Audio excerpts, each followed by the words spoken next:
गुरुत्वाकर्षण नियतांक capital G की परिभाषा लिखा है definition of universal gravitational constant जी। तो यहाँ पर एक सूत्र दिया हुआ ठीक है गुरुत्वाकर्षण का ग्रेविटेशन का F बराबर जी m1 m2 बटा में r स्क्वायर। यदि इसको चेंज करेंगे यहाँ पर तो जी बराबर लिखेंगे तो जी बराबर F r स्क्वायर बटा में m1 m2 अर्थात इसका हर यदि एक मान लिया जाए तो 3 का गुणा करेंगे तो ये पूरा पोर्शन इधर चला आएगा और ये उधर चला जाएगा।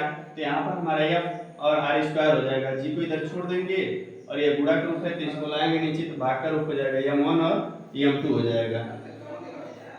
देखा जाए तो f को बल बोला जाता है और g को गुरुत्वाकर्षण नियतांक और m जो होता है हमारा द्रव्यमान होता है और r जो होता है हमारा दूरी होता है, दूरी को प्रदर्शित करता है। यदि मात्रक देखा जाए तो बल का मात्रक न्यूटन होता है, द्रव्यमान का मात्रक किलोग्राम होता है और दूरी का मात्रक मीटर होता है। यहाँ हमारा एसआई पद्धति में देखेंगे तो एसआई पद्धति में जी का मात्रक, तो यहाँ हम एसआई पद्धति में जी का मात्रक निकाल रहे हैं। जी बराबर यहाँ दिया एफ आर स्क्वायर बटा में m1 m2 दिया है। तो एफ बल का मात्रक न्यूटन होता है इनटू दूरी का मात्रक मीटर होता है, तो यहाँ स्क्वायर है तो मीटर स्क्वायर हो जाएगा। यदि इसे संक्षिप्त लिखेंगे तो n इनटू m स्क्वायर होगा और बटे में देखो यहाँ दो द्रव्यमान दिया है यहाँ पर m1 और m2। यदि m इसका मात्रक किलोग्राम इसका भी मात्रक किलोग्राम यदि रखेंगे तो किलोग्राम हो जाएगा और इस पर स्क्वायर हो जाएगा। संक्षिप्त में लिखेंगे तो केजी स्क्वायर हो जाएगा।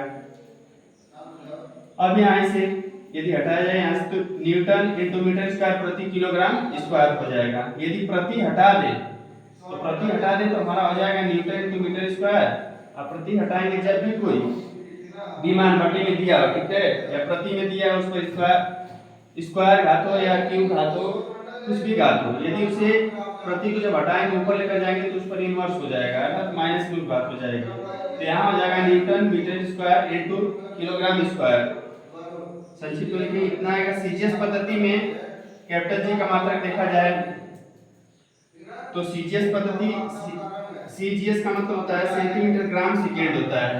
तो यहाँ सीजीएस पद्धति में हम जी का मात्रक निकालेंगे तो न्यूटन का सीजीएस पद्धति में मात्रक होता है डाई और मीटर का सीजीएस पद्धति में मात्रक होता है सेंटीमीटर और किलोग्राम का सीजीएस पद्धति में मात्रक होता है ग्राम।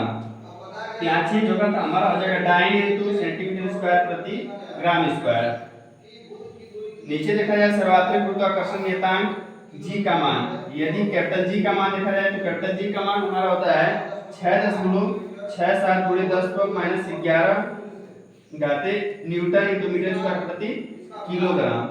ये हमारा था। यहाँ पर हम निकाल रहे थे कैपिटल जी का मात्रक। तो कैपिटल जी का मात्रक जो है हमारा ऐसे निकलेगा